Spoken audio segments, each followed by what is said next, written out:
just wanted to piggyback off of the club's announcement last night that we've signed Freddy Galvis to a 1-year deal.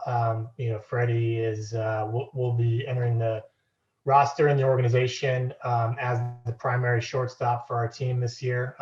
He's somebody that over 8-9 year track record in the major leagues across multiple organizations has established a reputation as a very reliable, very durable defensive shortstop, and also a really solid offensive contributor for that position. Looking at our needs this year, especially in light of the moves at the beginning of the offseason, we wanted to target some proven veteran middle infield presences, and I think that Freddy Galvis is an ideal solution for us to that end, with what he brings to the table with his accomplishments, being a proven commodity, and how we feel that he's going to fit in with this young lineup, both as a defensive presence behind our young pitching staff, but also as a switch hitter with the blend that we have, lefty righty up and down the lineup. We think he's a really good fit, and he on top of his on the field credentials, we've done our background work on Freddie, and he's got an exemplary reputation as a human being, as a teammate, and most recently as a kind of a veteran mentor. So we're looking forward to those contributions as well. And we feel that signing Freddie brings us a very big step closer to having the club that we want to see in Sarasota this spring completed.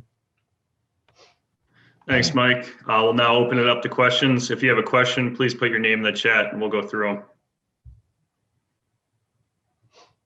Rock Kabako, if you want to start us off, you can go ahead. Mike, was Freddie the #1 target for you guys at that position? And how important was the trade clause in getting that deal done? Well, he definitely looked like a really good fit all along. This was a rather plentiful, kind of saturated shortstop market.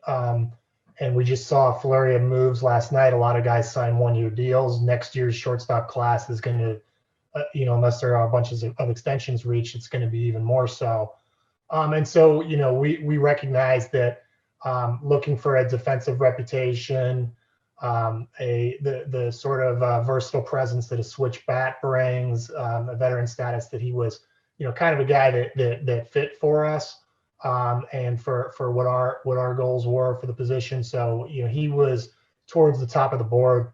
But as you saw, it took a while for the infield market to get moving, and really pleased with the way it turned out. And our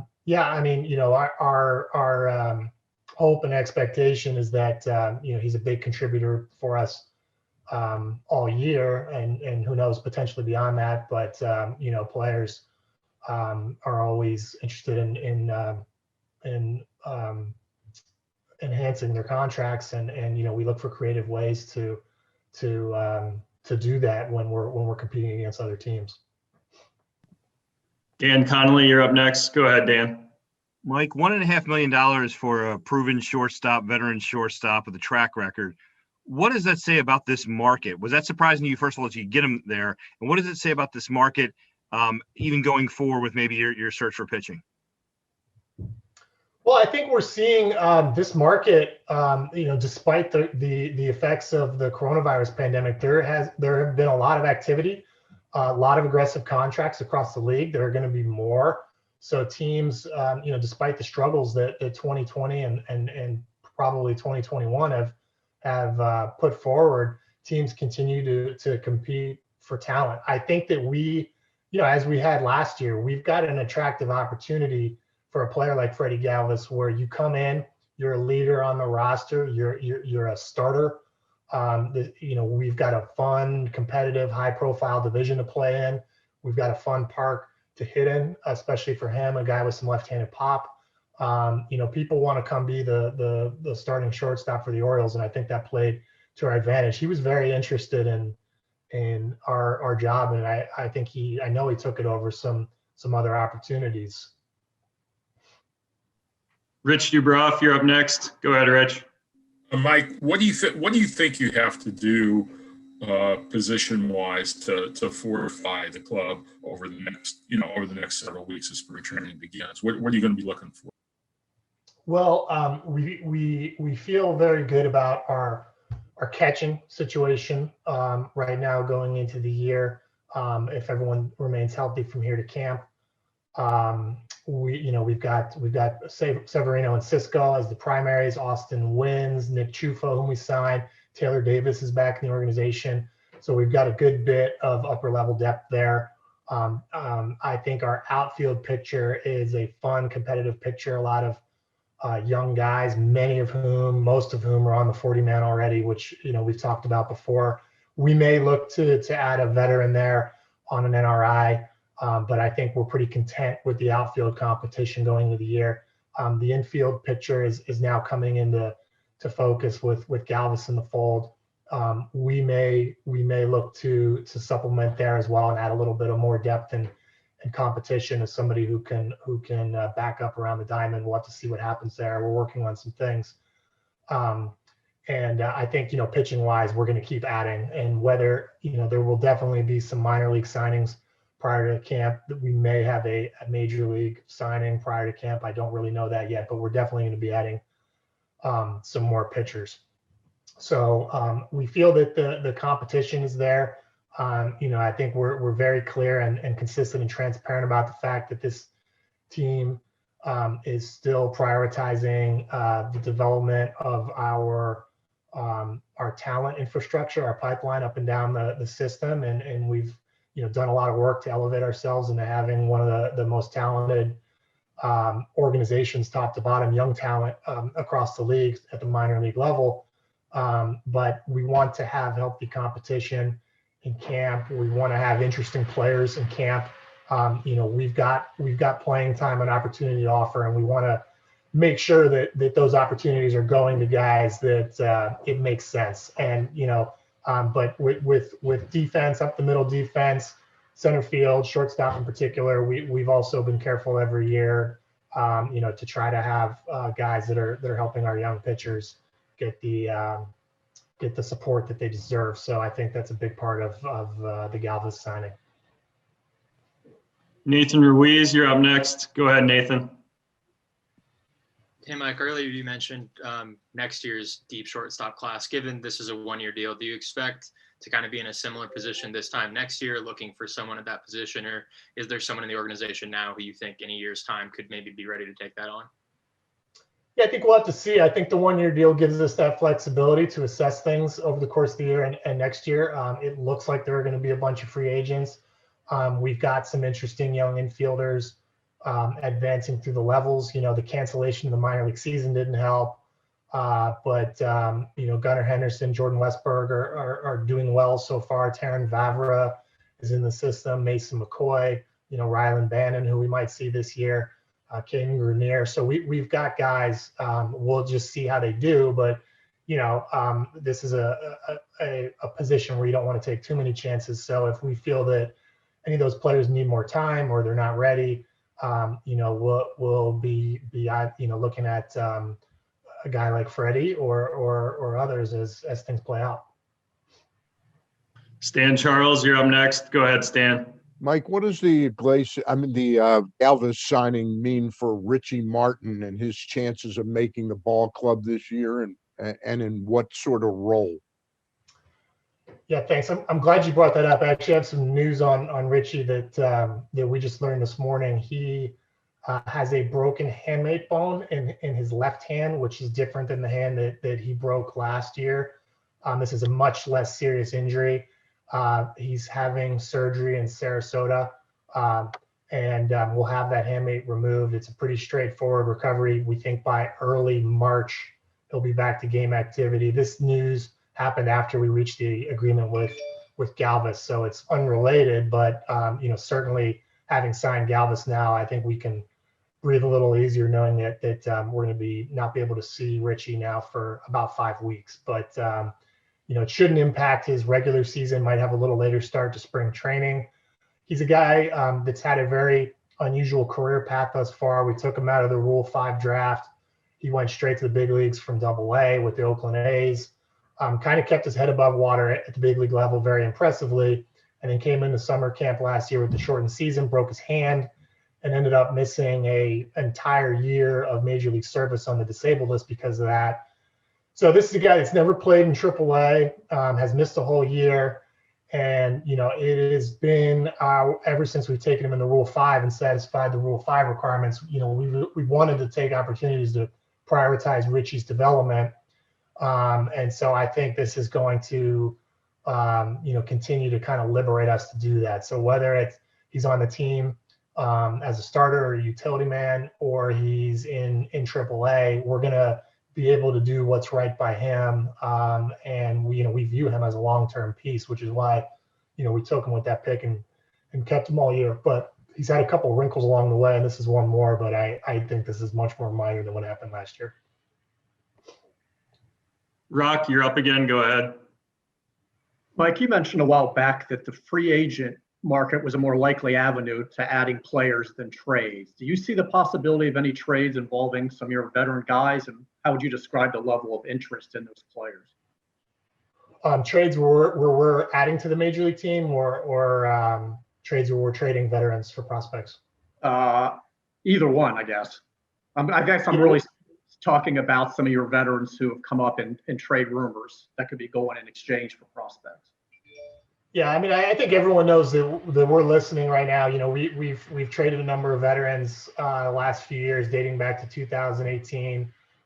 We're pretty transparent about what we're doing. I think if you're a buying team right now, that puts us towards the top of the list. We've got some talented players, many of whom have a lot of years of contractual control left, and it's natural to get those phone calls. But it doesn't mean we're going to do anything.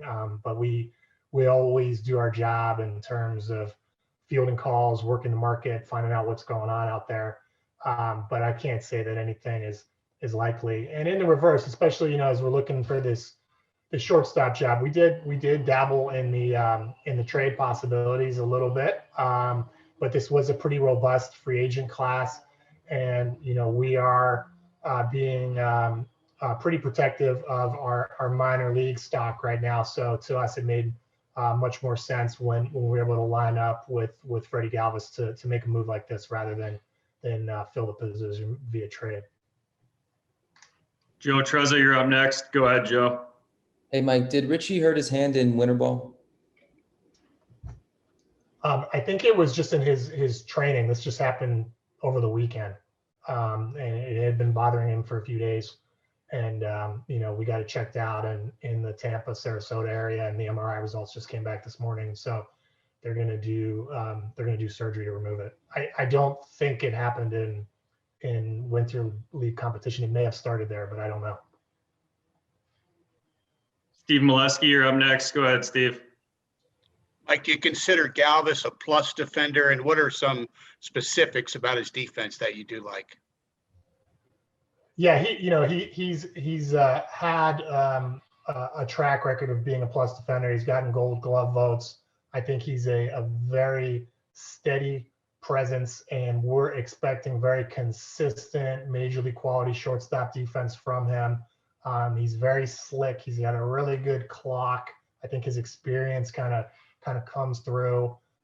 He's got a real easy, smooth throwing stroke.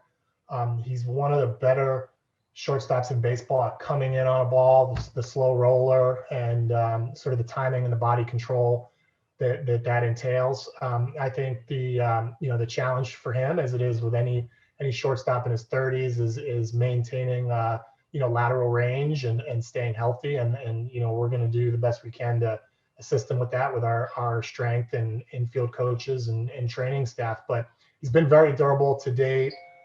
He's a loose guy, kind of plays the game easy. So we feel really good about his ability to hold up. John Mioli, you're up next. Go ahead, John.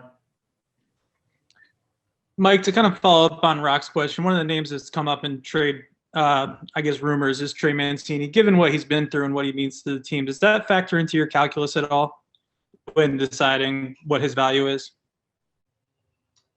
Well, I think what factors into our evaluation with Trey is he's one of the better hitters in baseball. I mean, he missed the year last year. That was obviously a horrible surprise that we all got in spring training. But we got him the best medical care on earth. He took it on like Trey Mancini. He's 100%. He's looking great. We're just super excited to see him in Sarasota.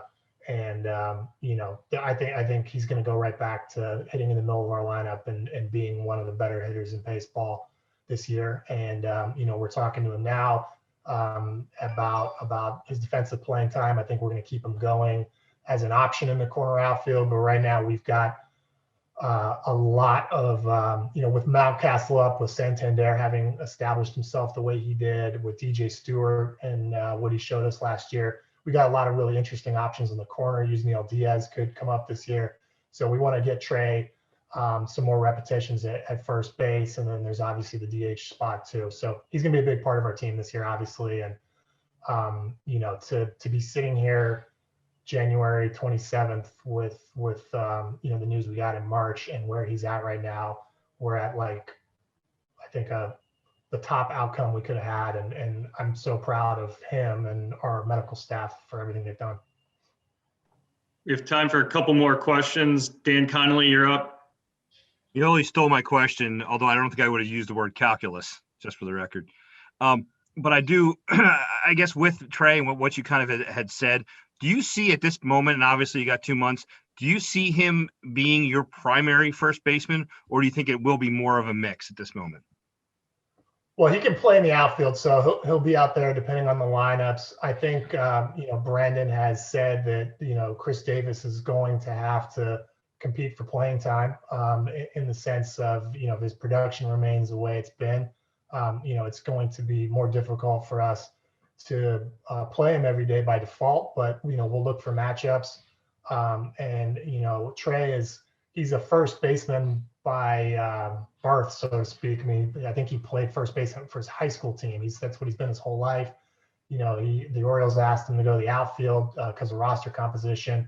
He took it on, but with our outfield mix right now, I expect to see Trey at first base a lot more than we've seen him there since he broke with the big leagues.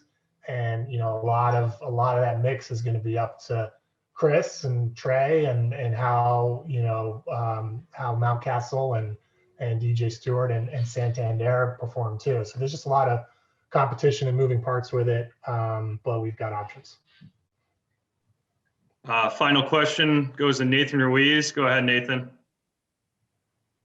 Mike, is the uncertainty over the season start having an impact on what you're doing in any way, or is there even, from your perspective, any uncertainty? I don't think it's having a lot of impact. I mean, we're still building a roster and the depth that we would want, with the expectation that we're going to have a really, really long, if not a complete full season this year. I think it's going to be way, way, way different than last year. All indications right now is that we're starting Major League spring training on time.